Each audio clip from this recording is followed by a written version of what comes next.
का सौभाग्य प्राप्त हुआ है, सिर्फ उन्हीं परिवारों को ऊपर लें। और मैं अनुरोध करूंगा, आज हमारे अतिथि आदरणीय श्री हुकुम जी काका, आप भी हमारे जो शिविर के निदेशक हैं, आप भी सौभाग्य प्राप्त करेंगे, पात्र प्रक्षालन का सौभाग्य प्राप्त करेंगे। हमारे डीआईजी साहब, महामंत्री जी लेके जाओ, पूज्य वर्ग के पात्र प्रक्षालन का सौभाग्य प्राप्त करेंगे। गांव मंदिर में श्री सुनील कुमार जी, विमल कुमार जी, राहुल जी, प्रशांत जी, समस्त विमल ट्रेडर्स परिवार ने महाशांति धारा का सौभाग्य प्राप्त किया। पधारें, पूज्य वर्ग के पद प्रक्षालन का सौभाग्य प्राप्त करें।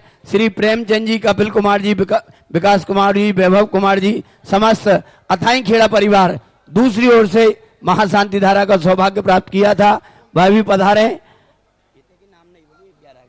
आइए, और महाशांति धारा का सौभाग्य प्राप्त किया। आज हमारे कोटा से अंशु जी के परिवार ने, कोटा परिवार भी पधारे और पूज्य वर्ग के आशीष का प्राप्त करें। भक्तांबर मंडल आए, पूज्य वर्ग का आशीष प्राप्त। विनोद आगे खड़े मत हो, इनकी वीडियो बनने दे यार, अपन पीछे आ जाओ। नहीं गंदो तक महाराज जी के पास छोड़ दो अपन। अजय जी वालों को आगे आने दो, अपन पीछे आ जाओ। आइए, मैं कोटा परिवार से निवेदन करूंगा, पूज्य वर्ग के पात्र प्रक्षालन का सौभाग्य लें। एक एक जन को बढ़ाते जाएं, राहुल भाई बढ़ाते जाएं, एक जन से कराएं। और मैं निवेदन करूंगा, कपिल भाई पात्र प्रक्षालन के लिए पहुंचे, भक्तांबर मंडल श्रीफल अर्पित करे।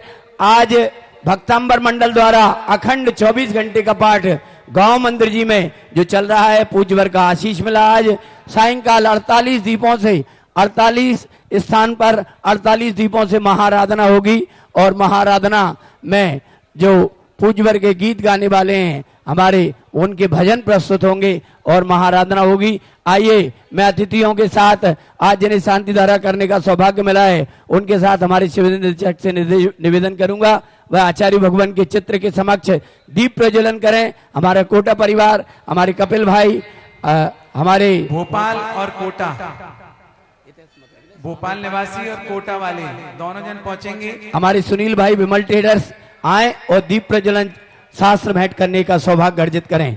आइए, बहुत शीघ्रता से आप पधारेंगे, दीप प्रज्वलन के लिए पधारें।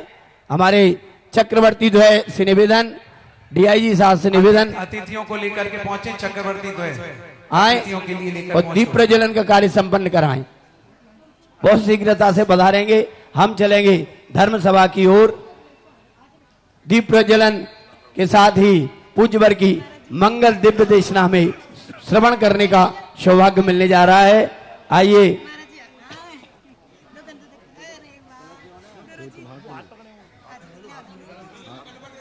बोलो परम पूज्य आध्यात्मिक संत निर्यापक श्रमण तीर्थ चक्र। आइए विनोद भाई साहब दीप प्रज्वलन में सहभागिता प्रदान करें। हमारे श्रावक रत्न चक्रवर्ती द्वय भी पहुंचे और दीप प्रज्वलन में सहभागिता प्रदान करें। पूज्य वर्ग की मंगल दिव्य ध्वनि की ओर हम चलेंगे।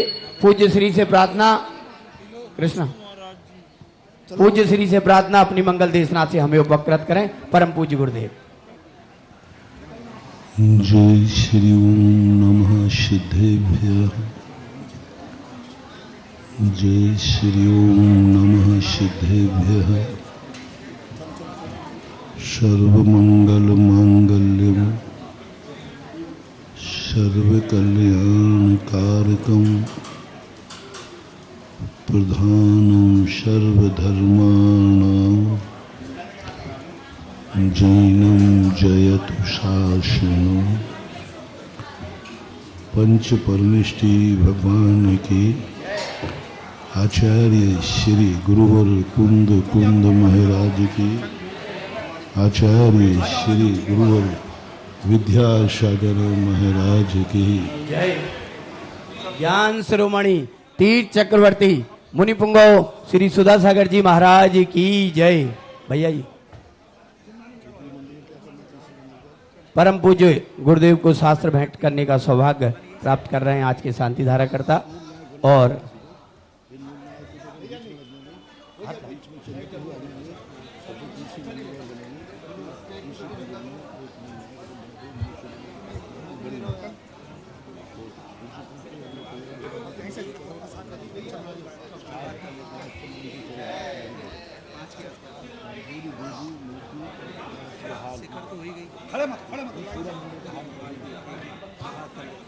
ऊपर का पूरा मंदिर आ जाए।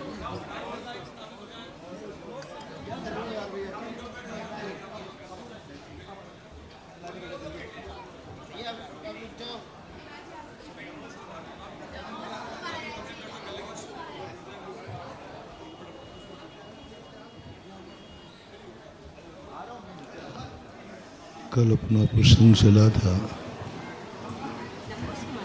कि हम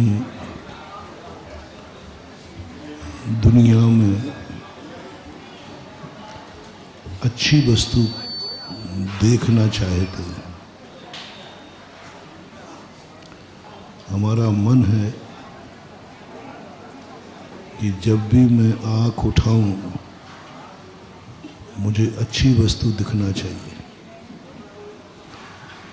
मेरा मन है कि मेरे कानों में सदा अच्छी आवाज़ आना चाहिए। दुनिया इतनी अच्छी हो कि सारी दुनिया अच्छा बोले।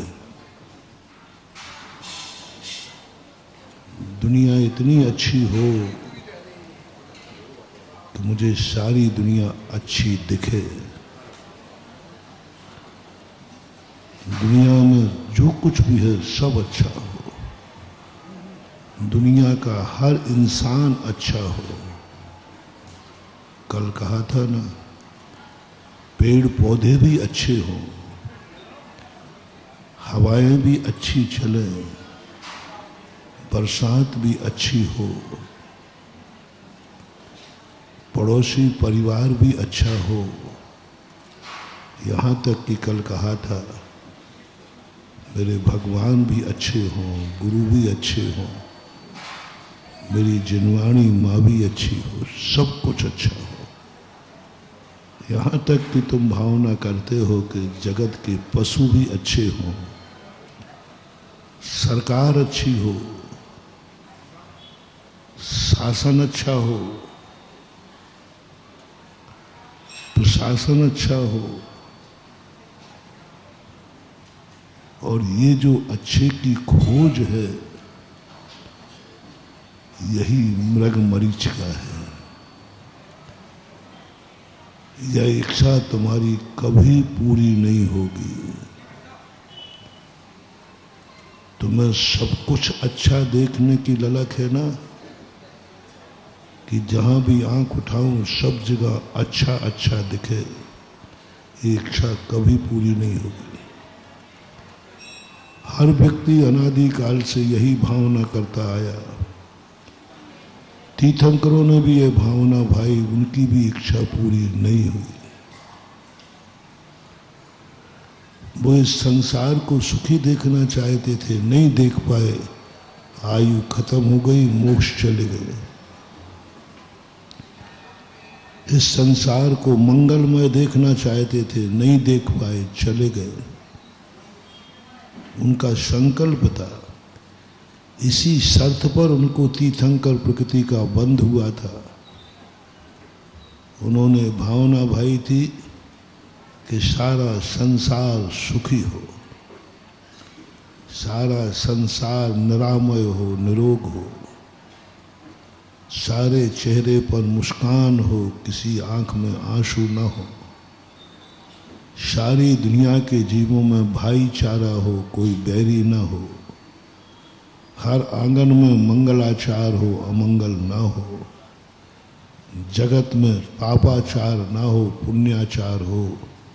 ये भावना तीर्थंकरों ने भाई थी, हमने विगत दिनों में बताया था, लेकिन वो भी सफल नहीं हुए,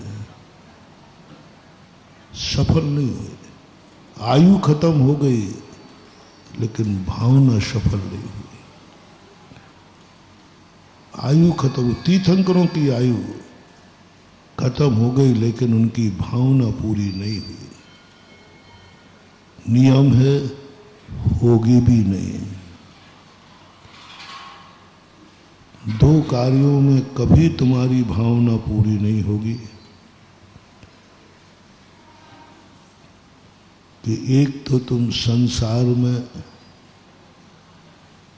बुरे आदमी से बचना चाहते हो। इस संसार में कोई बुरा आदमी न हो और तुम्हारी दृष्टि कभी कभी बुरे आदमी को खोजने में जाती है।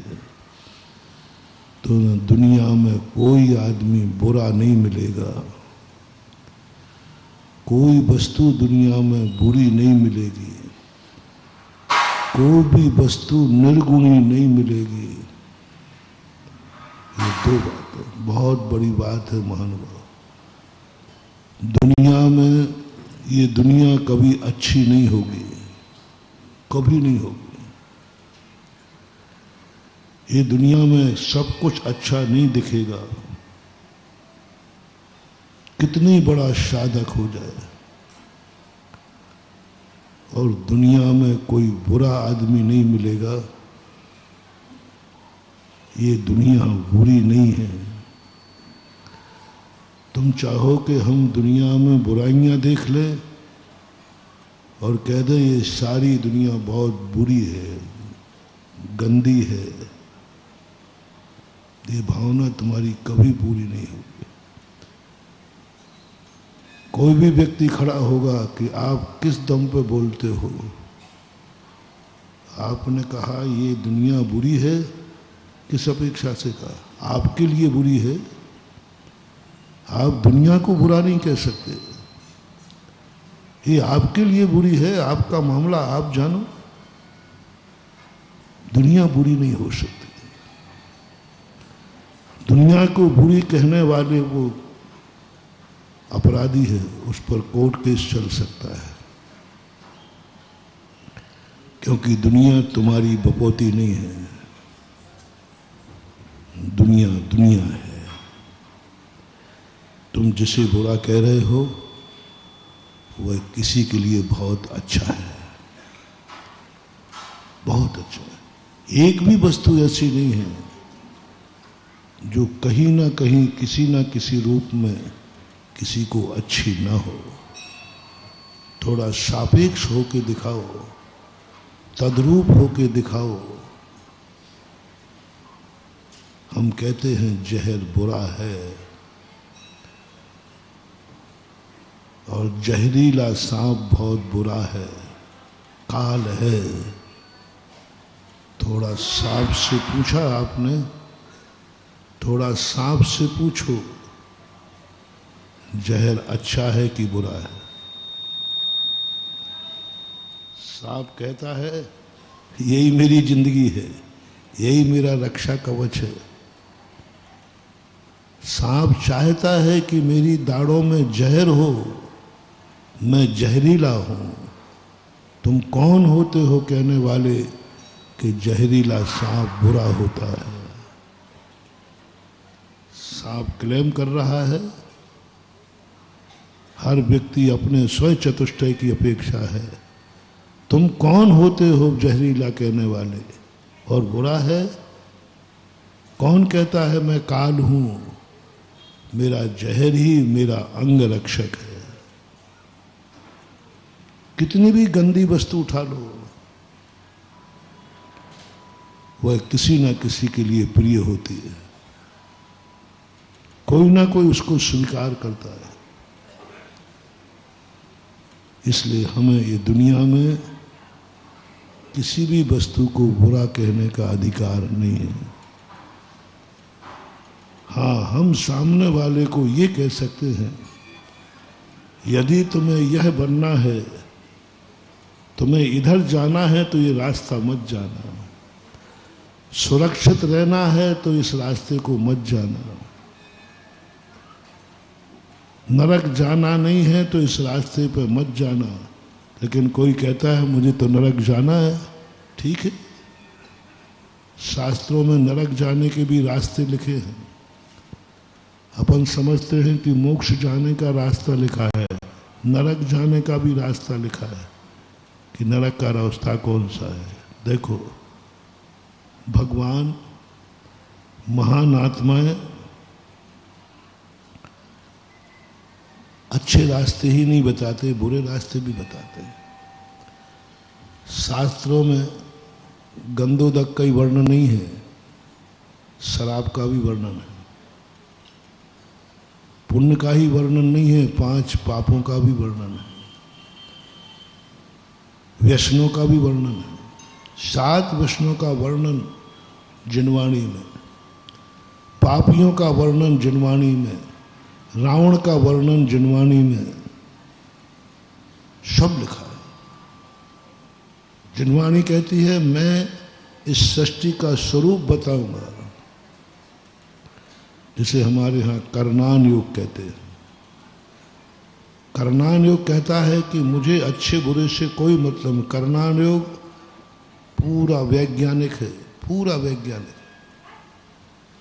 जैसे विज्ञान जब खोजता है तो ये नहीं देखता वह कि इससे हानि लाभ कितना है, वो तो कहता है मैंने ये चीज खोजी है। खोजना चाह रहे बस, और कुछ नहीं मतलब। मरना पड़े तो मर जाए खोजने में। पोटेशियम साइनाइड में कितने लोग मर गए उसका स्वाद लेने के लिए, तो कहते मर जाए, हमें तो खोजना है। ऐसे ही हमारे शास्त्रों में 4 योग हैं, प्रथमान योग, करनान योग, चरणान योग और द्रव्यान योग, जिसमें एक करनान योग पूर्णतः शुद्ध वैज्ञानिक है। कुछ नहीं, हमें कुछ नहीं मतलब है, हमें सृष्टि का स्वरूप बताना है। हमें बताना है कि पाप क्या है, हमें बताना है कि नरक क्या है, हमें बताना है कि नरक का रास्ता क्या है। तत्वार्थ सूत्र में मोक्ष का रास्ता बताया, वहीं पर नरक का रास्ता बताया। कल ही कहा था मोक्ष का रास्ता सम्यक दर्शन ज्ञान चारित्राणि मोक्ष मार्गा, ये तो बात समझ में आती है, लेकिन आगे चल के कहते हैं वहवारंभ परिग्रहत्वम नारकस्य वशा, नरक का रास्ता भी बता रही जिनवाणी। और जब हम करनान योग की दृष्टि से दुनिया को देखते हैं तो कुछ भी बुरा नहीं है, सब चीज है, अस्तिमान है। यदि बुरा व्यक्ति देखना ही है तुम्हें चाहिए कि संसार में सबसे बड़ा दुर्जन कौन है। एक बार शायद कहीं कहा था मैं, द्रोणाचार्य ने जब दुनिया में भेजा अपने दोनों शिष्यों को, दुर्योधन से कहा जाओ कोई अच्छा इंसान देख के आओ, सज्जन ढूंढ के आओ दुनिया में कौन है। पूरी दुनिया घूम आया लेकिन उसे कहीं सज्जन नहीं मिला,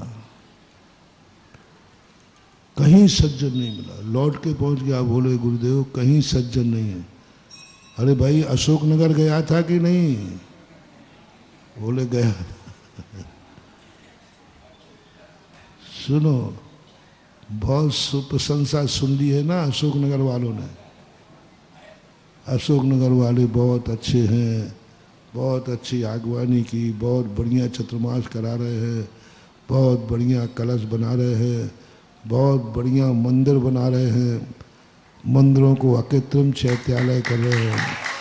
खूब प्रशंसा सुनी, अब थोड़ी बुराई सुन लो।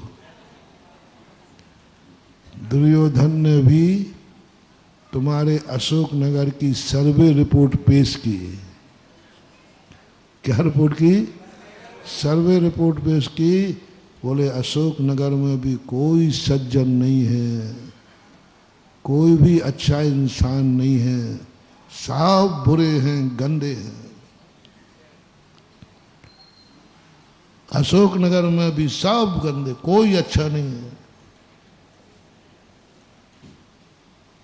गुरु ने कहा बेटा कहीं कोई तो होगा। बोले गुरुदेव कोई नहीं है। अब जबरदस्ती कहलवाओ तो बात अलग है। अंत में गुरु ने सोचा कि शायद ये कह दे वे कि गुरुदेव आप ही सबसे अच्छे हैं,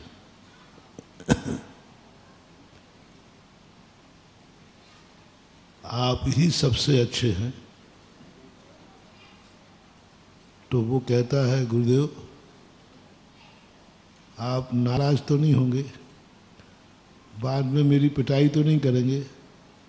बोले नहीं करेंगे बेटा, बता क्या है? बोले आप भी सज्जन नहीं हैं। गुरु तरस गए, कैसा चेला। ऐसे भी चेले दुनिया में होते हैं जिनमें गुरु भी दुर्जन दिखता है। गुरु में भी सज्जनता नहीं दिखी। कैसी है ये दुनिया? गुरु जो तुम्हारे लिए, हमारे शास्त्रों में कहा, एक अक्षर का भी ज्ञान मिले एक तो भी उसके दुर्गुण गौण करके गुणों का भंडार है। लेकिन ऐसे शिष्य भी होते हैं जिन्हें गुरु में भी दुर्जनता दिखती है। उन्हें कह दिया गुरुदेव आप में भी मुझे दुर्गुण नजर आ रहे हैं। बोले क्या नजर आ रहा है भैया?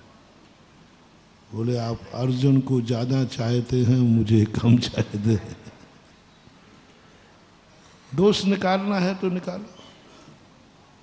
दोष जैसा कोई वस्तु नहीं जिनमें हम दोष नहीं निकाल सके। अरे दोष है कि नहीं इससे क्या फर्क पड़ता है, हमें निकालना है सो निकालना। दुनिया में दोष होना जरूरी नहीं है। हमें दोष निकालने की आदत होना चाहिए। दोष निकालने की कला है।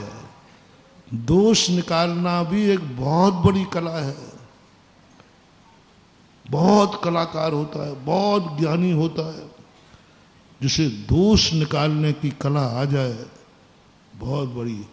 ये कला दुर्योधन के पास थी।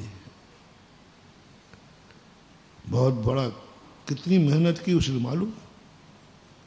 शकुनी मामा ने पूरी जिंदगी लगा दी उनको ये कला सिखाने में।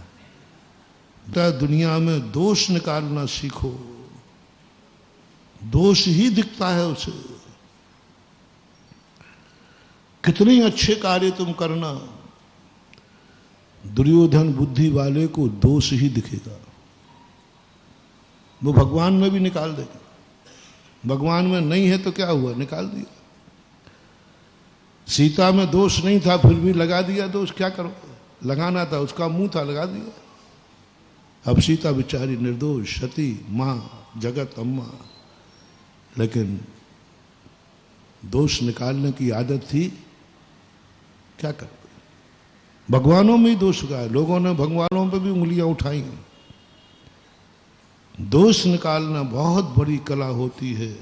नहीं होते हुए भी निकाल देते, उनको वही दिखता है। कितने अच्छे कार्य करना। वो यदि तुम्हें किसी की समीक्षा कराना हो, बहुत अच्छा कार्य करना और चौराहे पर रख देना। अशोकनगर में भी एक आध निकल आएगा दुर्योधन, वो तुम नहीं निकाल पाओगे। मेरे बस की बात नहीं, मेरे से मत निकलवाना। कई दोष ऐसे होते हैं, कई बीमारियां ऐसी होती हैं कि हर डॉक्टर नहीं पकड़ पाता। हर डॉक्टर नहीं पकड़ा, उसके लिए कोई। कई लोग कहते महाराज अशोकनगर में सब दिखा लिया, बीमारी पकड़ में नहीं आई। फिर बॉम्बे गए, बॉम्बे से हमें कोई विशेष पकड़ पाता।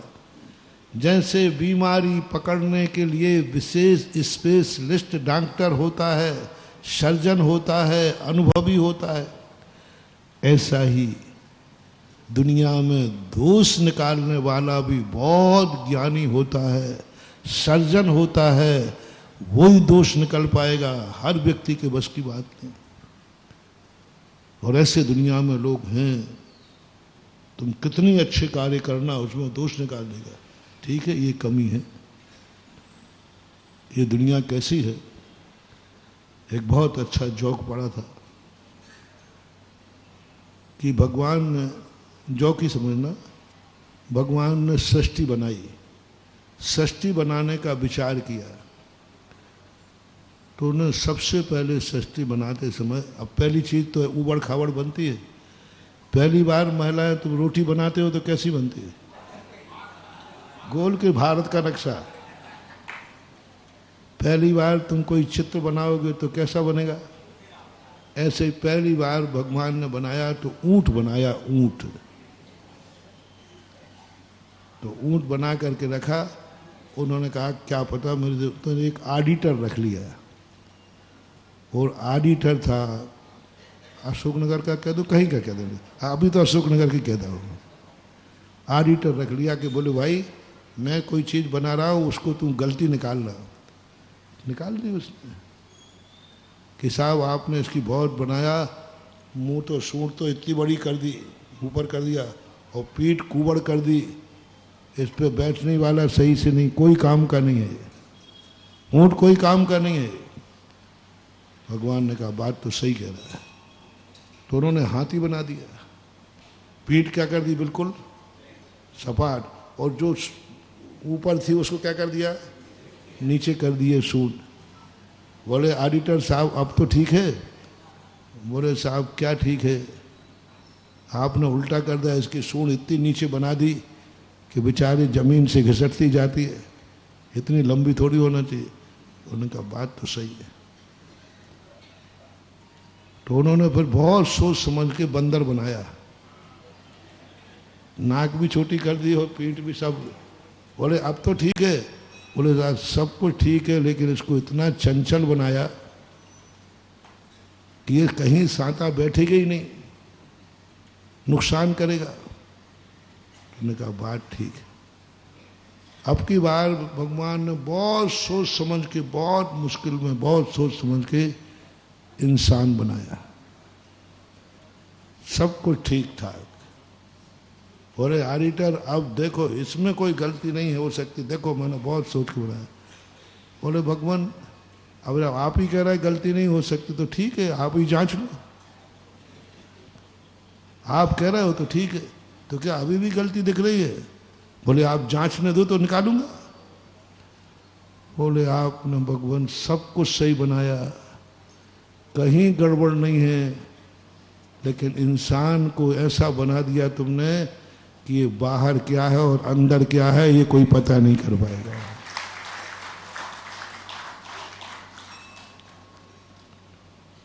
अब इसके अंदर का, संसार में सबसे ज्यादा खतरनाक है इंसान, जिसके अंदर क्या है बाहर, उसमें भी ये उससे ज्यादा खतरनाक है। दूसरा डिपार्टमेंट, त्रिया चरित्रम पुरुषस्य भाग्यम देवो न जानाति कुतो मनुष्य। इनकी तो और माया विचित्र है। अब भगवान ने कहा ऑडिटर अब भी तुझे गलती दिख रही, मैंने तुझे बना के गलती की है। मैंने गलती की है। जब आपने दोष निकालने के लिए लिखा है तो वो दोष में मास्टर है। दुनिया में हर वस्तु में दोष निकालने वाला निकाल देगा।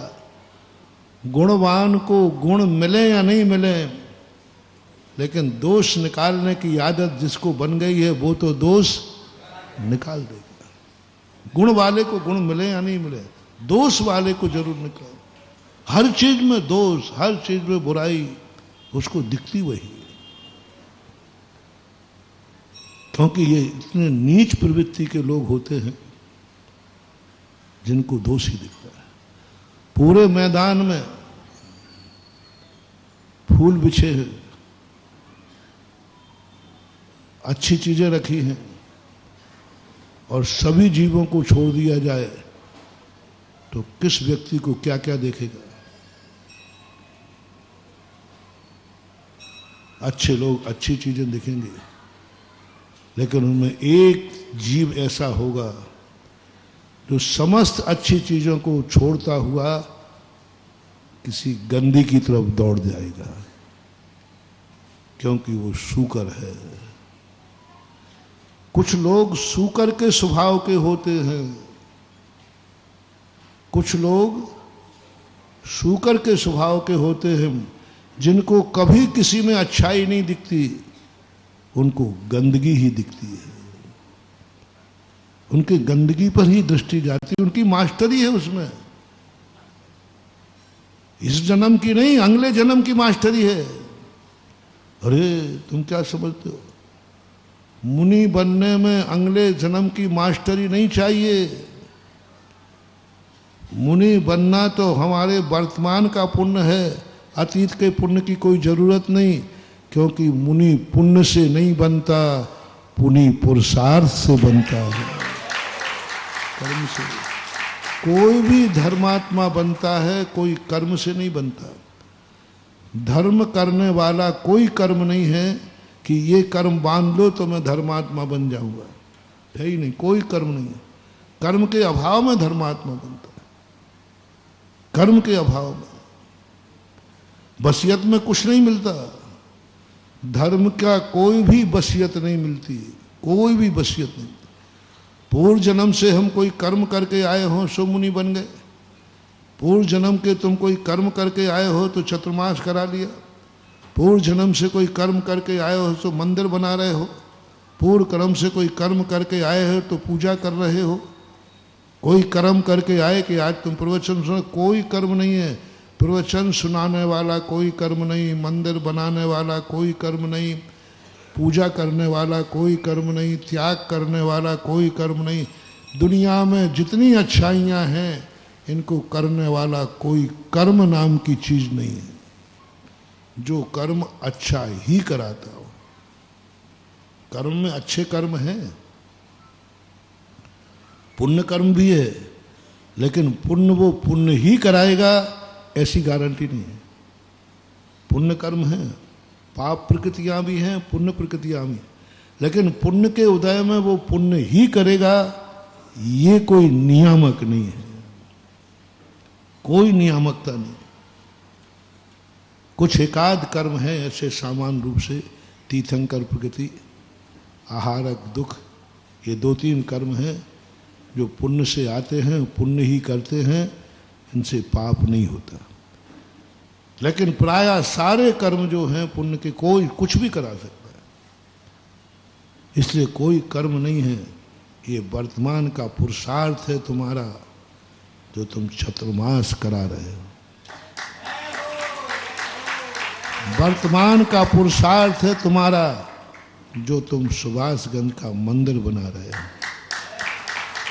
वर्तमान का पुरुषार्थ है तुम्हारा, जो कासल परिवार कल मूर्ति लेकर मूर्ति पुण्य नहीं है।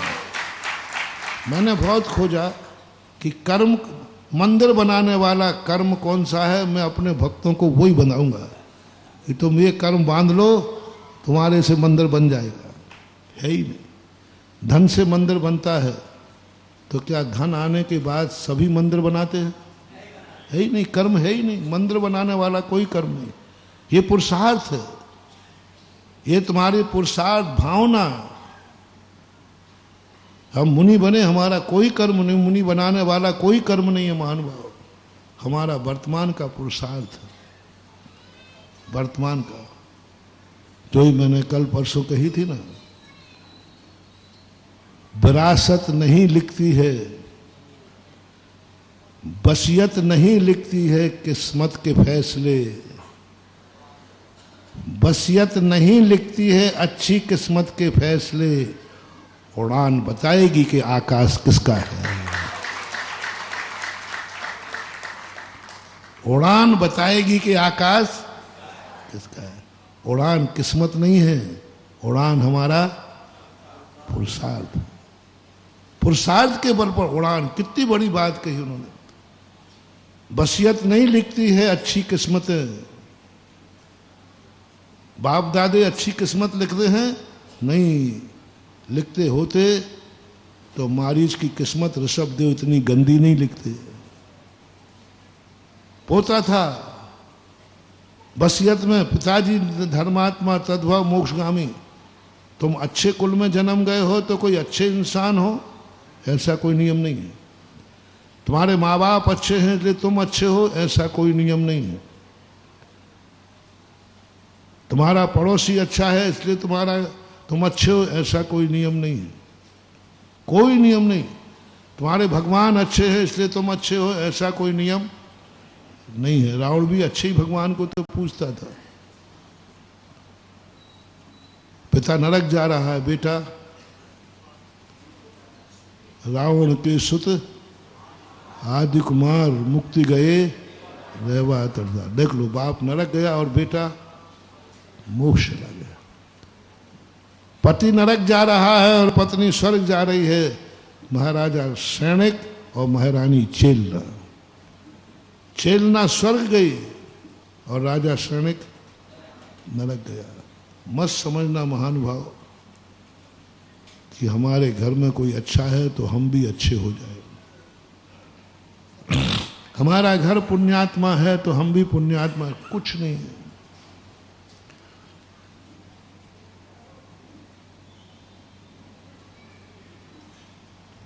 तुम्हें वसीयत में क्या लिखा है, वसीयत में तुम्हें क्या मिला है, शेयर करना। हर माँ बाप अपने बेटे को वसीयत में क्या देते हैं, अच्छाई या बुराई? आप लोग शेयर करो। हर माँ बाप अपने बेटे को वसीयत में क्या देते हैं? नियम से। कोई माँ बाप नहीं है कि अपने बेटे को बुराई देते हो, लेकिन बेटे बुरा कार्य करते हुए देखे जाते हैं कि नहीं? देखे जाते। कितने बुरे कार्य करते देखे, कोई वसीयत में नहीं। इतने गंदे लोग भी हमने देखे हैं जिनके पिताजी रात में पानी भी नहीं पीते हैं, प्रतिमाधारी हैं, उनके बेटे 24 घंटे शराब में धुत होते हैं। बाप ने, पूरा परिवार धर्मात्मा है,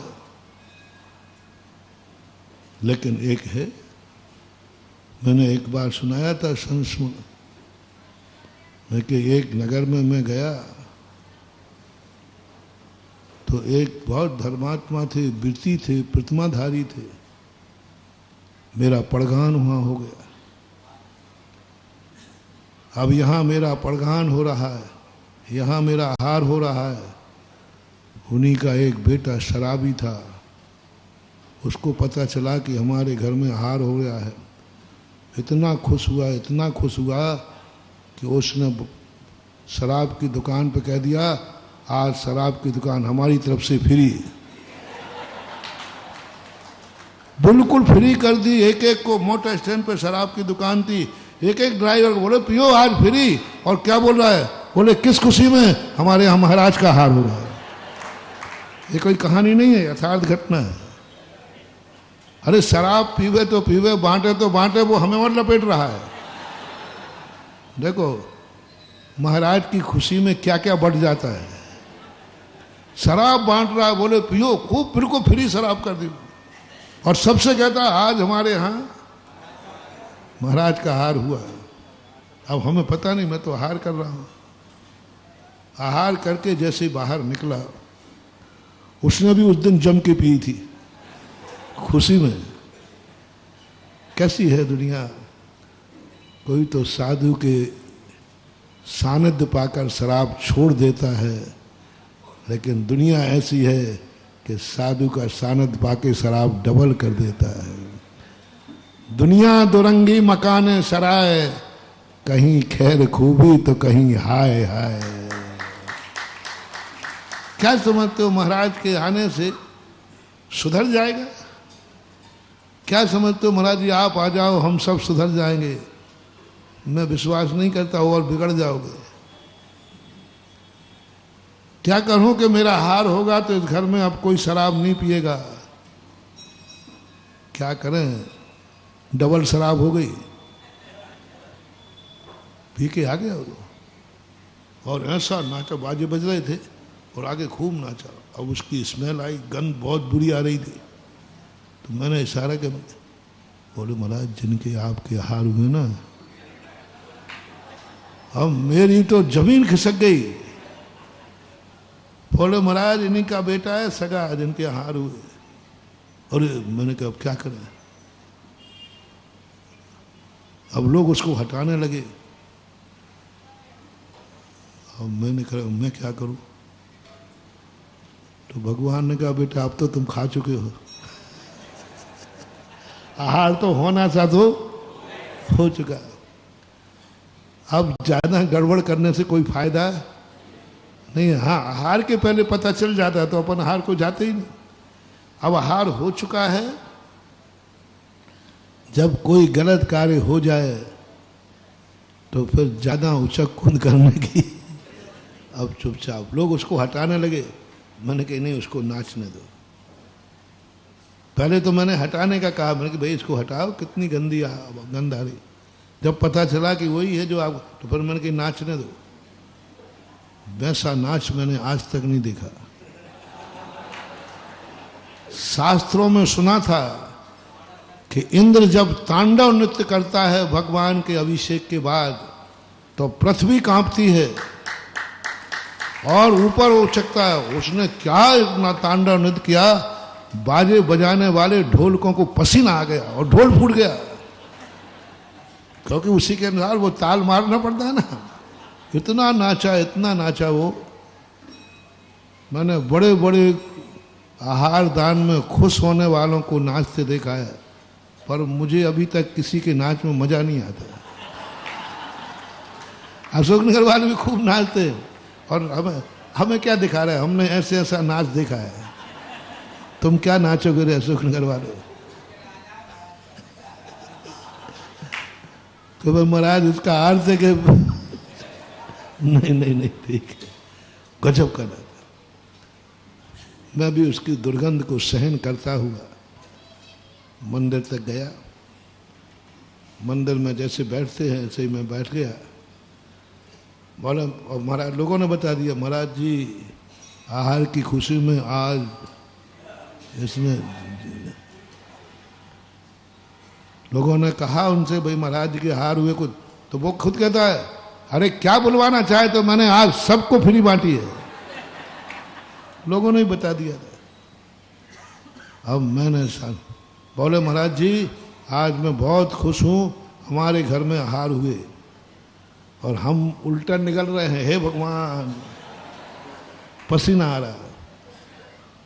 फिर अंत में मुझे आ जाता है, मैंने कि आज तुम साधु का नियम है महानुभाव, साधु कभी गिरता नहीं है, साधु कभी झुकता नहीं है।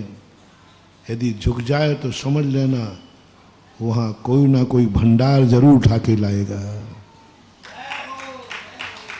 साधु की विशेषता है, साधु यदि कहीं कोई गलत वस्तु को देख रहा है, गलत वस्तु की संगति में है, तो यदि सच्चा साधु है तो कभी गलत मत समझना, वो कोई ना कोई उस गलती में अच्छाई देख रहा है।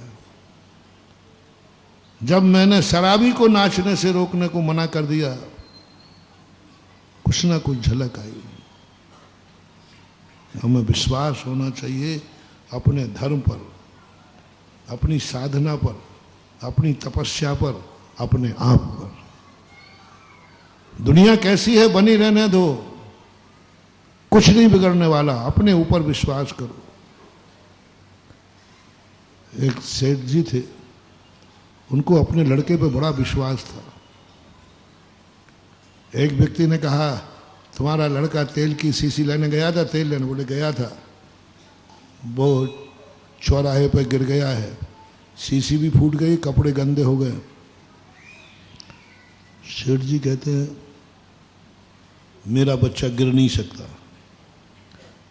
और वो भी सामान लेके आ रहा हो, वो भी तेल की कांच की शीशी लेके आ रहा हो, गिर ही नहीं सकता।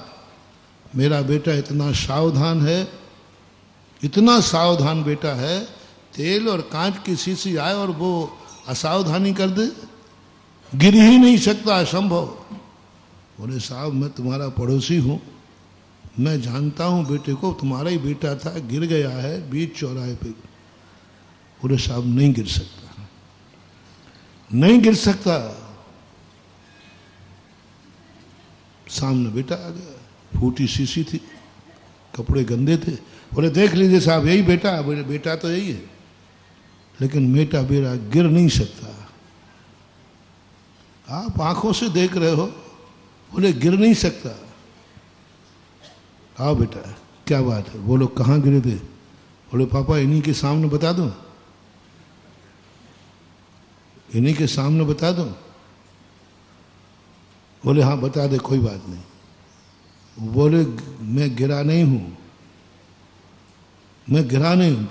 तो व्यक्ति कहता है ये तो बाप बेटे एक सी भाषा बोल रहे हैं। बाप कहता मेरा बेटा गिर नहीं सकता, बेटा कहता पापा मैं गिरे ही नहीं हूं। तो वो कहता फिर ये क्या है? बोले कुछ नहीं, गांधी चौक के चौराहे पर एक सोने का बिस्किट पड़ा था, मैं कैसे उठाऊं? कोई देख लेगा, इज्जत का सवाल है। तो अब मैंने तरीका सोचा कि बस वहां चौपट गिरा, तेल जरूर 5 रुपया का बिखर गया और जेब में से बिस्किट ला के दे दिया साहब। बोलो वो व्यक्ति गिरा है कि बिस्किट उठाने की कला है? दुनिया कह रही है वो गिर गया है, वो गिरा नहीं है, ये बिस्किट उठाने की कला है। बस ज्ञानी व्यक्ति ऐसा ही होता है, दुनिया में गिरता है, झुकता है, उसे कई बार ऐसे ऐसे कार्य करना पड़ते हैं, लेकिन वह कार्य गंदा नहीं होता, उसके पीछे छुपा हुआ सोने का बिस्किट होता है। बहुत बड़ी चीज, साधु आहार करने जाता है, ये गिरना कहलाता है, गिरना कहलाता है। दीक्षा के समय कहा था तिल तुष्मात भी मेरा नहीं। आहार को उठता है साधु, नियम से, अपने स्वाभिमान से, अपनी साधना से उसे नीचे उतरना पड़ता है, गिरता है। पूज्यवर वीरचंद स्वामी महाराज ने कहा साधु सबसे ज्यादा अपनी विशुद्धि को खोता है, क्योंकि उसे इतना बड़ा साधु जिसके दरवाजे दुनिया आती है, जो जगत पूज्य होता है, देवता भी जिसके दरवाजे आता है, वो माँ 2 रोटियों के लिए एक गृहस्थ के दरवाजे जाके खड़ा हो जाता है। कितनी बड़ी हस्ती, कितने हो तुम ही बताओ भैया, तुम्हारा पद और तुम्हारे गुरु का पद कितना है? जमीन आसमान का अंतर है कि नहीं? इतनी बड़ी शक्ति को महावीर ने किसके दरवाजे खड़ा करा दिया?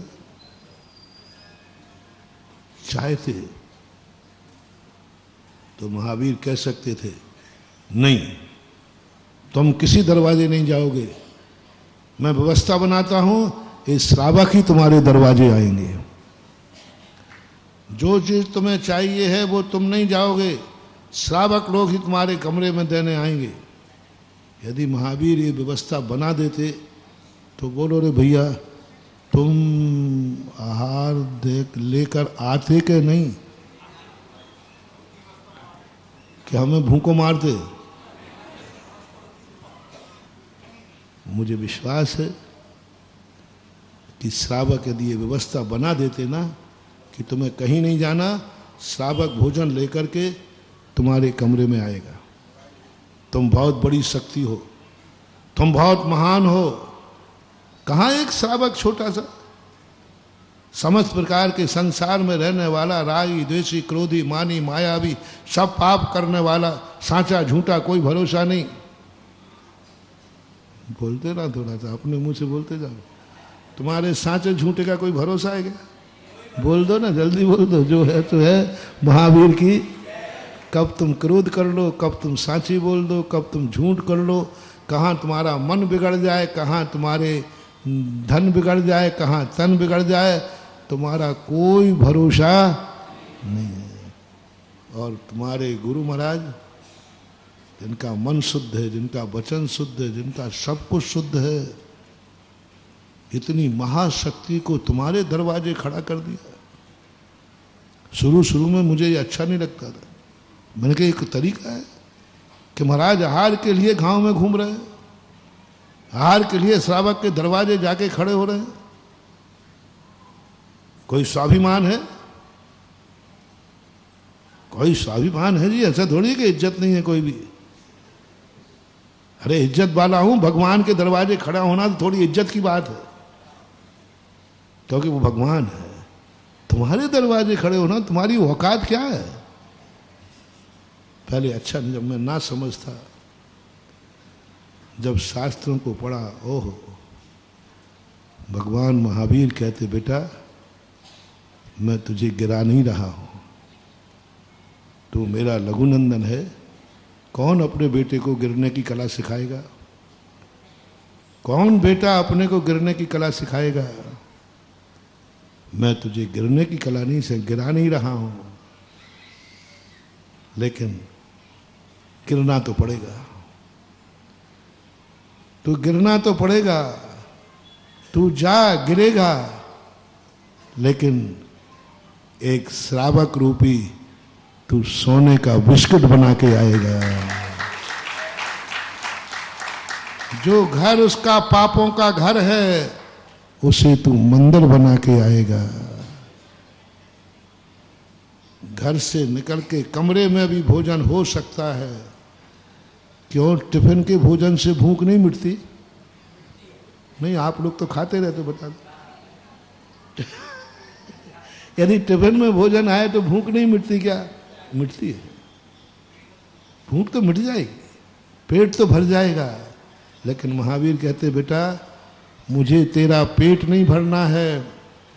पेट भरने के लिए तुझे गिरना पड़े तो मैं जगत से कहना चाहता हूं, मेरा बेटा गिरा नहीं है पेट भरने के लिए, एक श्रावक को धन्य करने के लिए गया है, एक श्रावक का घर पवित्र करने। जो घर पापों का घर था, राग द्वेष का घर था, आरंभ परिग्रह का घर था, उस घर को उसने तीर्थ बना दिया, मंदिर बनाने गया था। एक श्रावक को धन्य करने गया था, श्रावक के अन्न को धन्य करने गया था। श्रावक जिंदगी में कुछ कर नहीं सकता, जाओ उसी के घर आहार लेके आओ, तो तुम्हारा गिरना नहीं माना जाएगा, बल्कि ये माना जाएगा एक श्रावक को तुमने धन्य कर दिया। झूठ मत बोलना। हमारा आहार होता है तो मैं धन्य होता हूं कि तुम हैं? अरे तुम्हारा फूला नहीं समाता पट्टा। अरे शराबी तक नाचता है, तुम क्यों नहीं नाचोगे? उसमें भी इतनी अकल है कि हमारे यहां उस शराबी को इतनी अकल है कि हमारे यहां महाराज का, और वो भी इतना खुश है कि फ्री में बांट रहा है, इतना आनंद में आ गए। साधु को आहार के लिए गिरना कहा है, लेकिन महावीर ने समझ लिया नहीं, साधु जिंदगी में सबसे 24 घंटे में सबसे ज्यादा पाप कर्म का उदय आता है। बड़े बड़े उपसर्ग आ जाए, साधु कोई फर्क नहीं पड़ता है, उसको पाप मानते ही नहीं। बड़े बड़े उपसर्ग आ जाए, घानी में पेल दे, सिगड़ी रख दे, आग में जला दे, प्राण ले ले, कोई बड़ी चीज नहीं है, तो हमारे परिसर है, ये कौन सी बड़ी चीज है? इसको वो पाप नहीं मानता, इसको अशुभ नहीं मानता। शेरनी खा जाए, प्राण चले जाए, इसको हम साधु लोग कभी भी अशुभ नहीं मानते, गौरव मानते, गर्व करते हैं, कर्मों की निर्जरा करते हैं। इन्हीं के माध्यम से हम अपना कार्य सिद्ध करते हैं। जितना उपसर्ग, जितनी बुराइयां निंदाएं होती, इससे कोई फर्क, हम लोग कभी पाप कर्म का उदय नहीं मानते। देखो मेरे कितना अशुभ कर्म का उदय है, मुझे गाली दे रहा है, आते ही नहीं, भाव ही नहीं आता। देखो इसने मुझे पत्थर मार दिया, कोई भाव नहीं आता, बोले क्या फर्क पड़ता है, मार दिया। देखो इसने प्राण ले लिए, शेरनी खा गई हमारे महाराज को, उन्होंने कहा कोई बात नहीं, खा गई, क्या उनसा कौन से पाप कर्म का उदय है, क्या है इसमें, खा गई खा गई। हंसते हंसते शेरनी मांस नौच नौच कर खा रही है, महाराज बैठे, उनको कोई गम नहीं, उनको कोई दुख नहीं। बोले खा गई क्या फर्क पड़ता है, तुम मर रहे हो, बोले मर जाऊंगा, क्या फर्क पड़ता है, जिंदा में और मरने में क्या अंतर है, कोई फर्क नहीं पड़ता। कितने 22 परिसर है, उसमें बद परिसर भी आया, कोई प्राण भी ले रहा है तो साधु कहता है कोई बात नहीं, कोई बड़े अशुभ कर्म का उदय नहीं है। लेकिन सबसे ज्यादा अशुभ कर्म का उदय साधु फीलिंग करता है जब आहार को उठता है। सबसे बड़ी फीलिंग।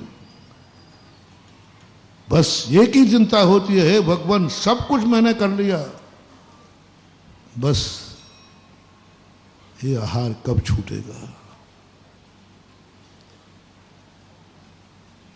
ये आहार कब छूटेगा। आहार को उठते समय पछताता है, इसलिए नीची गर्दन करके जाता है। नीची गर्दन करके इसलिए जाता है कि वो आहार करना नहीं चाहता, करना पड़ता है। सबसे ज्यादा शुभ कर्म की सच्चे साधु को फीलिंग होती है कि मैंने ऐसा कौन सा पाप किया, मैंने सब कुछ छोड़ दिया, 2 रोटियों के लिए एक गृहस्थ के सामने जाना पड़ रहा है, 2 गिलास पानी के लिए अंजलि फैलाना पड़ रही है। अंजलि फैलानी मांगनी तो है, ये फीलिंग होती है। यदि साधु को बदले में कहा जाए कि तुम्हें इतने उपसर्ग झेलना पड़ेंगे, फिर तुम्हें आहार नहीं करना पड़ेगा, तुम अकाल में नहीं मरोगे, बिना आहार के रह सकते हो, तो सच्चा साधु तुरंत कहेगा जितने कष्ट देना हो दे दो, बस मेरा आहार नहीं लेना पड़े, उसके बदले में कुछ भी कर सकता। और तुम्हें सबसे ज्यादा 24 घंटे में मजा कब आता है?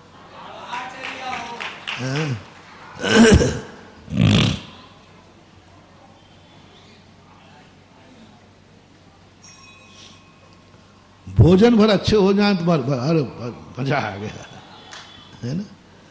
और साधु को सबसे ज्यादा दुख, देखना तुम्हारा और हमारा 36 का आंकड़ा, जिस आहार में तुम्हें सबसे ज्यादा आनंद आता है, और कुछ मिले या नहीं मिले, लेकिन आहार अच्छा मिलना चाहिए। और साधु को और सब कष्ट मिले तो मिले, बस सबसे ज्यादा कष्ट आहार में होता है। आहार लेने जाता है, बहुत घाटा होता है, बहुत घाटा, बहुत घाटा। और कहीं दुश्मन गालियां दे दे, दुनिया कुछ भी कर दे, इतना स्वाभिमान नष्ट नहीं होता जितना आहार के समय होता है। क्योंकि कहाँ साधु कहाँ श्रावक, उसके दरवाजे।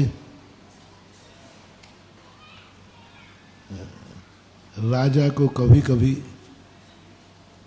अपने नौकर के सामने, सेवक के सामने दरवाजे खड़ा होना पड़े, तो थोड़ा सा उदाहरण पूछ रहा हूँ।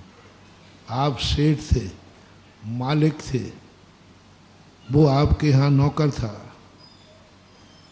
और ऐसा मौका पड़ा, आ सकता है कि नहीं, कि नौकर के दरवाजे खड़ा होना पड़ेगा, अब वो ही संभाल सकता है। तो बताओ तुम्हारी पोजीशन क्या होगी? बोलो, तुम्हारी शर्मिंदगी, जाओगे तो सही। महाराणा प्रताप रो पड़े।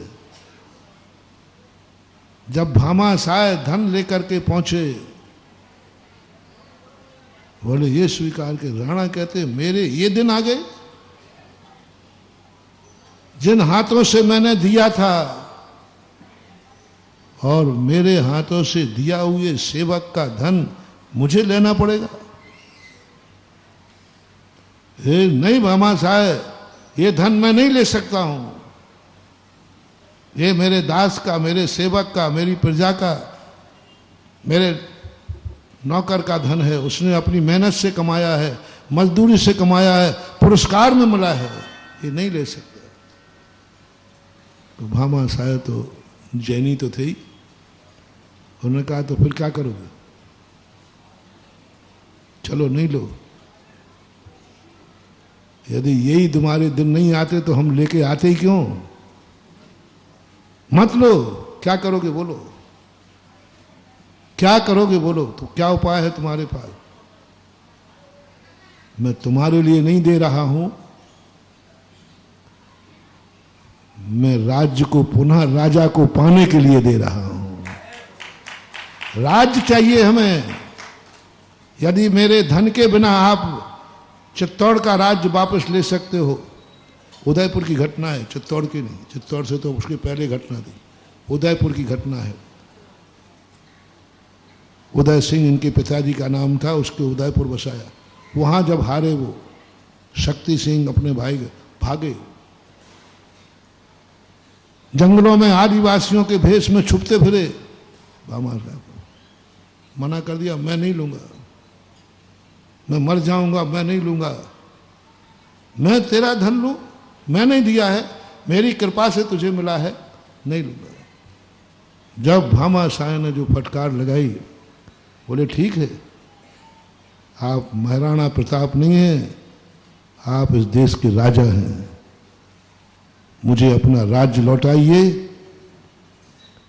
प्रजा ने तुम्हें राजगद्दी दी थी,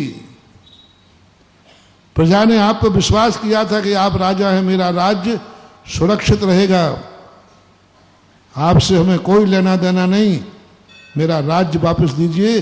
जैसा राज्य मैंने राजगद्दी पर दिया था प्रजा ने सामने, वैसा राज्य मेरा वापस कीजिए। प्रजा को राज्य चाहिए,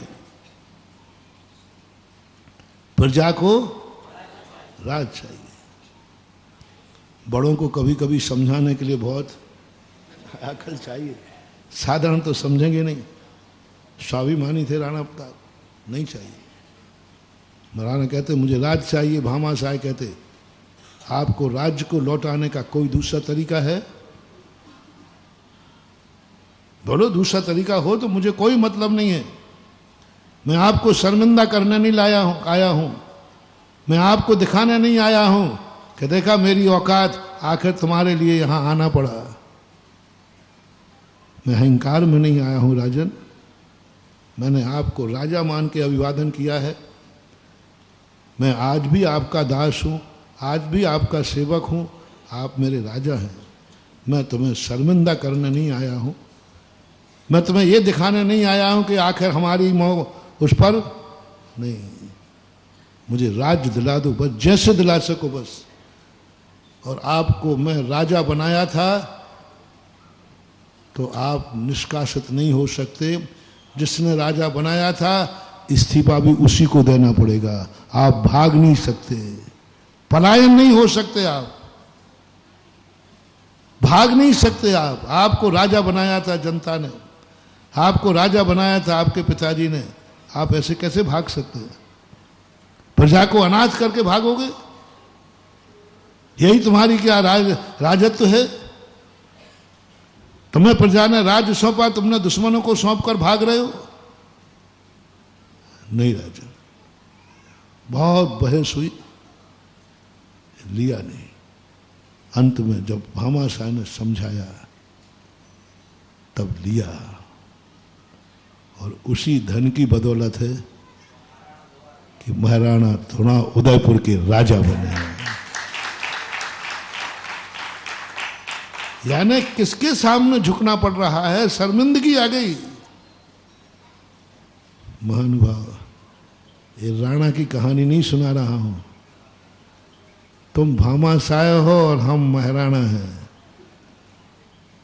जब आहार को उठता हूं तुम्हारे सामने, जब राणा एक सेवक के सामने शर्मिंदा हो रहा है, तो तुम कोई हमारे मालिक हो कि बाप हो कि सेवक हो? ये तो बताओ, बोलो ना। छोटी भक्त का दूसरा नाम सेवक भी है। बताओ, तुम्हारे मालिक को, तुम्हारे गुरु को सेवक के दरवाजे खड़े होना पड़ रहा है, कैसे ले लें हार? तब श्रावक कहता है, श्रावक की भाषा में भगवान बोलते हैं, श्रावक की भाषा जिनवाणी बोलती है। मतलब महाराज, मैं आपको कोई शर्मिंदा नहीं कर रहा हूं। मेरा आहार देने का मतलब ये नहीं कि बड़े भगवान बन गए थे, महाराज बन गए थे, आखिर आना पड़ा। जो आज भी गुरु मान रहा हूं, क्यों पूजा की जाती है? अरे उसको अटकी की जरूरत है तो बल्कि वो तुम्हारी पूजा करे, बोले माए, वो तुम्हारी पूजा करे। जिससे लेना पड़ता है वो महान है, वो बड़ा है, जो लेता है वो छोटा है, जो देता है वो बड़ा है। रिपीट कर रहा हूं, जो लेता है वो, जो देता है वो बड़ा है।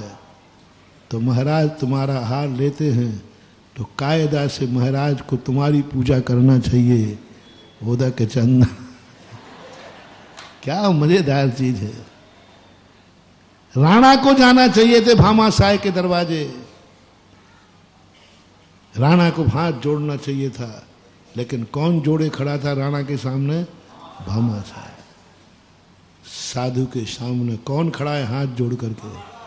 श्रावक खड़ा है। बोले गुरुदेव मुझे कोई आहार देकर के आपका अभिमान चूर नहीं करना है, आपका स्वाभिमान चूर नहीं करना है, आपको तो बस मैं जिंदा देखना चाहता हूं। महावीर ने कहा है जियो और बस आप जी के दिखा दो, तुम्हें मरने नहीं दूंगा।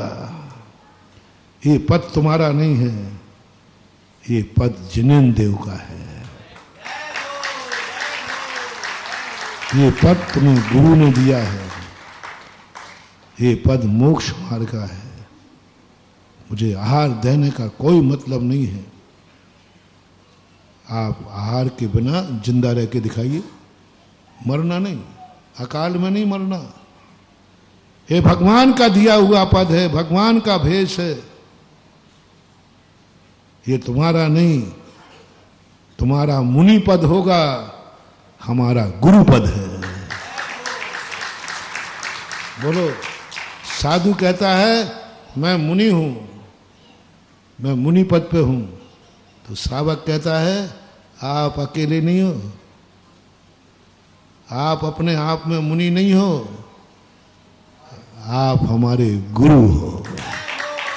आप अपनी सोच रहे हो, हमारी सोचोगे। एक पिता कहे हम कुछ भी करेंगे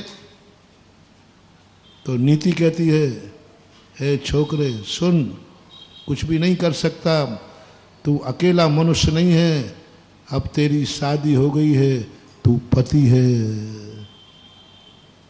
तू क्या है? अब तू अपनी इच्छा से नहीं जी सकता, क्योंकि तेरे मरने पर तेरे ही नुकसान नहीं है। एक पत्नी को विधवा होना पड़ेगा, उसका कोई अधिकार नहीं है। नहीं पी सकते शराब, क्योंकि मैं इंसान हूं, मैं मनुष्य हूं, मेरा पैसा है, मैं जो करूं तो करूंगा। खबरदार,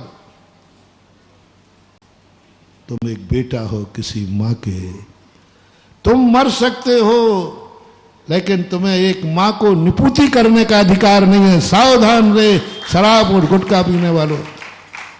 शराब पीने में, गुटखा खाने में, पाप करने में मैं एक सरल रास्ता बता रहा हूं, कमीशन वाला।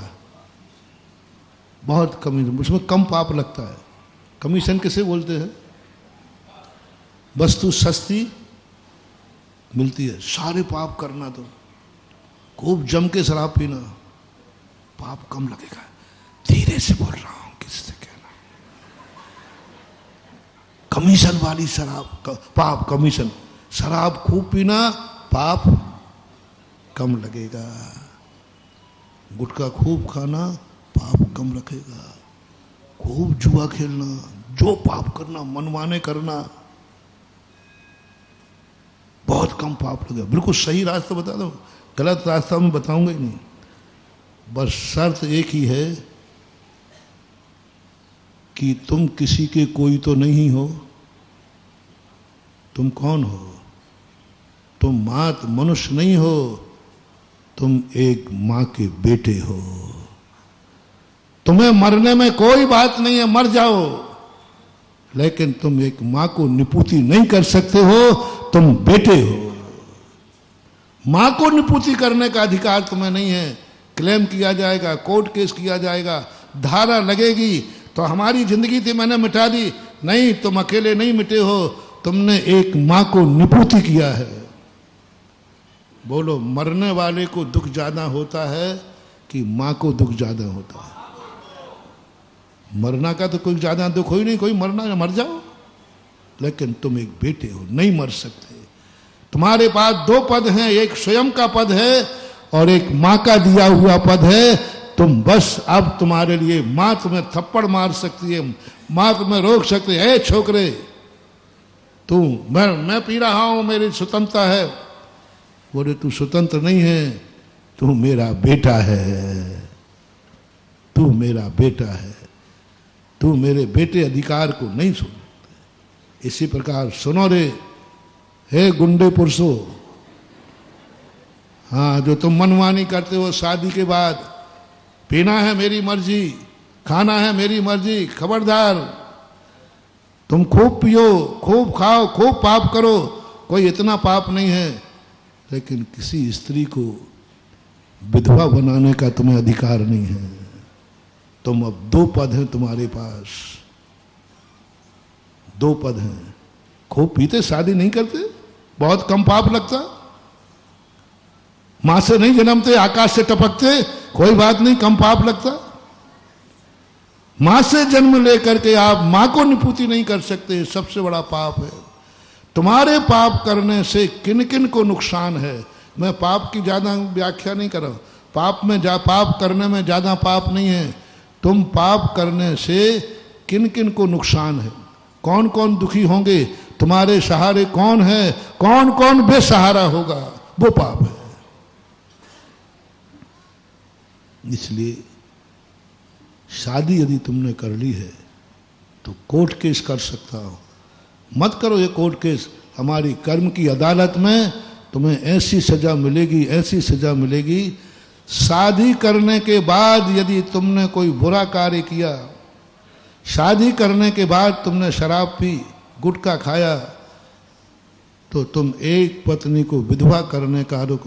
मैं पूछता हूं, मरने वाले को दुख ज्यादा होता है कि जिसका पति मर जाए, उस विधवा स्त्री को दुख ज्यादा होता है?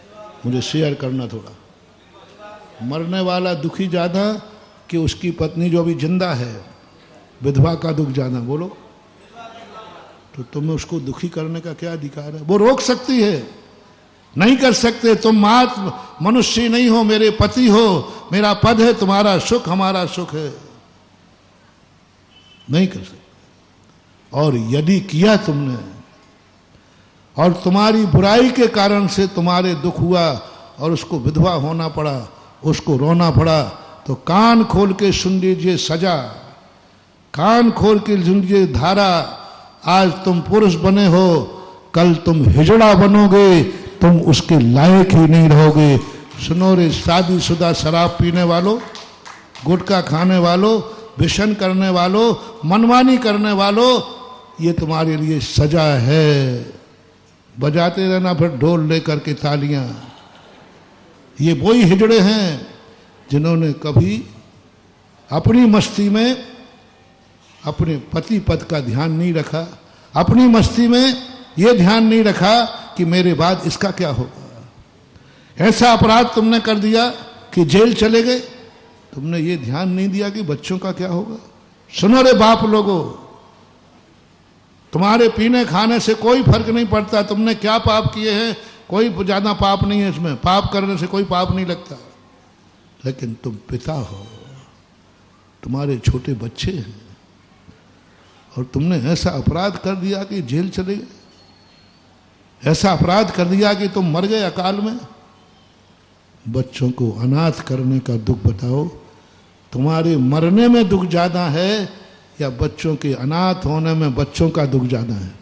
शेयर करो ना। वो है पाप, नहीं कर सकते, तुम्हें अधिकार नहीं है। तुम एक पिता पद पर हो, तुम एक पिता पद पर हो, नहीं कर सकते। करना है तो बाप मत बनो, करना है तो पति मत बनो, करना है तो बेटा मत बनो। ये पद तुम्हारे लिए लेना है तो आपको भली कितनी इच्छा हो, तुम गलत नहीं कर सकते, क्योंकि तुम एक बेटों के बाप हो। वो अनाथ हो जाएंगे, उनको अधिकार है, वो कुछ नहीं कर पाएंगे। कर्म तुम्हें ऐसी सजा देगा कि सम्मूर्छनों में जन्म दिलाएगा तुम्हारा। कौन बनते हैं सम्मूर्छन? वही जीव बनते हैं जिन्होंने अपनी मौज मस्ती में बच्चों का ध्यान नहीं रखा। बच्चों को पैदा तो कर दिया, लेकिन अपनी मौज मस्ती में इतने डूब गए कि बच्चों की कोई खबर ही नहीं। बच्चे अनाथ हो रहे, बच्चे पढ़ नहीं पा रहे। तुम्हें शराब को पैसा है, बच्चे को पढ़ाने को पैसा नहीं। तुम इतने ज्यादा हो गए कि बच्चे बड़े ही नहीं हो पा रहे, उसके पहले तुम कैंसर में मर गए, गुटखा खाते हो। सावधान रे महानुभाव, कम से कम बच्चों के बाप तो आज गुटखा छोड़ देवे, बच्चों के बाप तो आज शराब छोड़ देवे, बच्चे के बाप तो ऐसा नियम न, ऐसा अपराध न करें कि उनको छोड़कर तुम्हें जेल में जाना पड़े। ऐसा कम से कम ऐसा अपराध तो मत करो बच्चों के खातिर, क्योंकि तुम पिता का पद है। स्वयं का पद महान है कि पिता का पद महान है? स्वयं का पद स्वयं के लिए पूजनीय नहीं होता, लेकिन पिता का पद बच्चों के लिए। तुमने शराब पी करके पूजनीय पद का नाश किया है। पूजनीय पद, तुम्हारे पद की कोई कीमत नहीं थी, लेकिन पिता एक पूजनीय पद था और पूजनीय पद की तुमने हत्या की है। पूजनीय पद को तुमने नाश किया है, पूजनीय पद का तुमने अपमान किया है, और जो पूजनीय पद का अपमान करेगा उसको कोई माफीनामा नहीं है। पूजनीय पद है। इसलिए बच्चों के बाप, मैं तुमसे नहीं कह रहा तुम तो खूब खाना, नहीं तुम तो खूब खाना, खूब डबल पीना शराब और जितनी पीते हो, बस बस बस इतना सा कह रहा हूं। मैं तुमसे नहीं कह रहा हूं, मैं बच्चों के बाप से कह रहा हूं कि यदि तुम पिता हो तो आज ही नियम ले लेना, मैं वो कार्य नहीं करूंगा जिससे मेरे बच्चों की जिंदगी खराब हो जाए, मेरे बच्चों की बेइज्जती हो जाए, मेरे बच्चे अनाथ। बच्चों के खातिर, धर्म के खातिर नहीं कह रहा हूं। धर्म के खातिर मैं तुम्हें सुधारूंगा, धर्म के खातिर मैं तुम्हें सुधारूंगा। धर्म के लिए तो स्वयं को सुधरना पड़ेगा, लेकिन बच्चों के खातिर बाप को सुधरना पड़ेगा। यदि तुम्हें धर्म कराना होगा तो फिर मैं तुम्हें सुधारूंगा, सुधार रहा हूं। अभी पहले बच्चों का बाप तो सुधार दो। माताओं, आप भी अपने जीवन में ऐसे अच्छे संस्कार लाओ। तुम एक माँ हो, पूजनीय पद है, तुम में ऐसी कोई बुराई नहीं होना चाहिए जो कि तुम्हारे बच्चों की जिंदगी बिगाड़ दे। दूसरी बात, आप लोग पति हो कि नहीं? पत्नियां हैं आपकी? ऐसा तो नहीं कि रखेल हो। अरे देखो भाई, थोड़ा सा मैं बोल रहा, मैं थोड़ा सा, लेकिन मेरी आदत है थोड़ा स्पष्ट करने में कोई आपत्ति? आपकी पत्नी बाकायदा विवाहित है?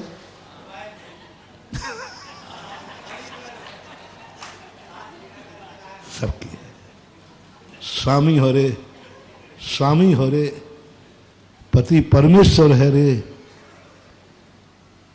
बस आज तो छोड़ दे, जिसने विवाह किया है, जो पति बना है, तुम्हारे लिए नहीं छुड़ा रहा हूं, पत्नी के खातिर छोड़ दे कि आज से मैं शराब नहीं पीऊंगा, क्योंकि मैं इंसान ही नहीं हूं, मैं एक पति हूं, और वो भी पद पूजनी है। पति भी तुम्हें पूज्य मानती है, परमेश्वर मानती है, उसके खातिर कोई बुराई छोड़ दो। तुम्हारे मन में कोई बुराई है तो वो कर्म मत करना जिससे उसको दुख हो जाए। पूज्य पुरुष की सबसे बड़ी बात है वो अपने आप को बचा पाए या नहीं बचा पाए, पूज्य पुरुष को कभी ऐसा कार्य नहीं करना जिससे उसके पूजा करने वाले को दुख हो जाए, उसकी बेइज्जती हो जाए। हमारे पूज्य गुरुदेव हमेशा कहा करते थे कि अपनी जिंदगी में कभी कुछ बात 19-20 हो तो तुम अपना ध्यान रखना या नहीं रखना, भक्तों का ध्यान रखना कि उन्होंने तुम्हारे इज्जत से तुम्हें गुरु कहा है, उनका क्या होगा। तुमने गलत कहा तो लोग कहेंगे देखा आपके गुरु, तुम कितने गिर जाना, लेकिन जिसने तुम्हें नमोस्तु किया है, जिस भक्त ने तुम्हें गुरु माना है, बस उसकी इज्जत धूल में नहीं मिलने देना, यह पूज्य पद का है। तुम भी अपने आप में पति पद पर हो, तो ऐसा कार्य नहीं करना आज से, जिससे उसको दुख हो, उसकी जिंदगी बर्बाद हो, उसका जीवन वैधव्य को प्राप्त हो जाए। तो आज जो जो पति हैं बैलेड बैलेड, और मुझे विश्वास है मेरी सभा में, मेरे भक्तों में सब बैलेड पति ही होते हैं।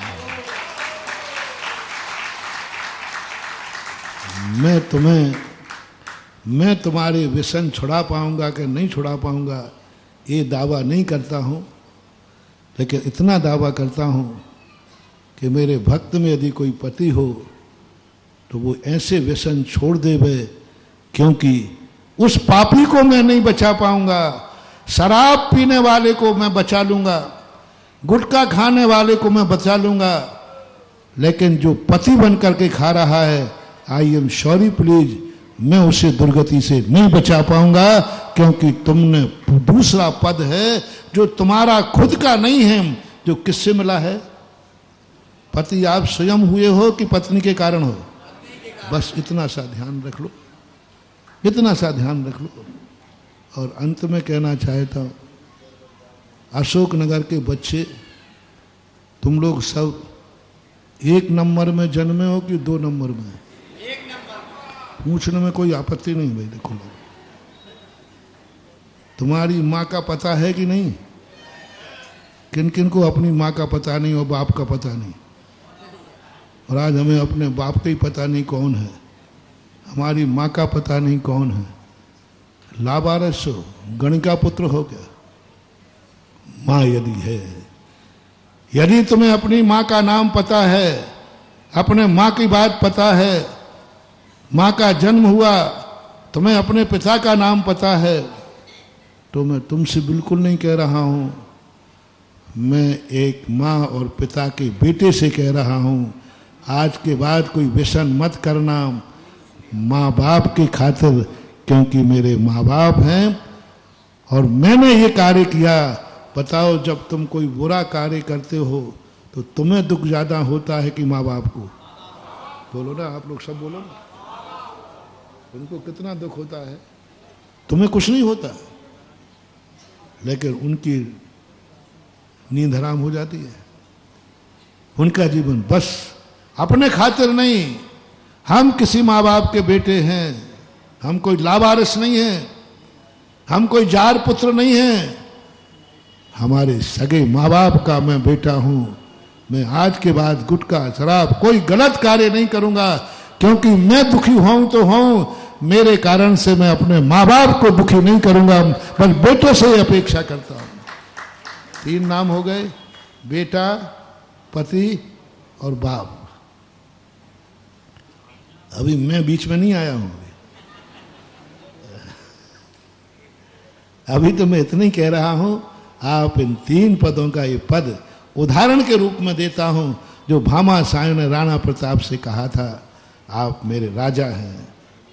यही बात जिनवाणी ने कहा, महाराजा आपको हार जाने में शर्मिंदा हो रही? बोले हाँ, मैं श्रावक के यहाँ जाऊं? बोले कोई बात नहीं, मत जाओ, पर ये मुनि पद आपका पद नहीं है। मुनि पद, ये पद अशोकनगर के भक्तों का पद है। आप अकेले नहीं हैं, सारा जगत बोल रहा है नमो लोए साहू सावड़म बोल रहा है। तुम्हारा अकेला पद कैसे हो गया? तुम्हारे से कितनों की जिंदगी बर्बाद हो जाएगी, कितने अनाथ हो जाएंगे। बस हमारी एक ही शर्त है कि आप बिना रहे अकाल में नहीं मर सकते।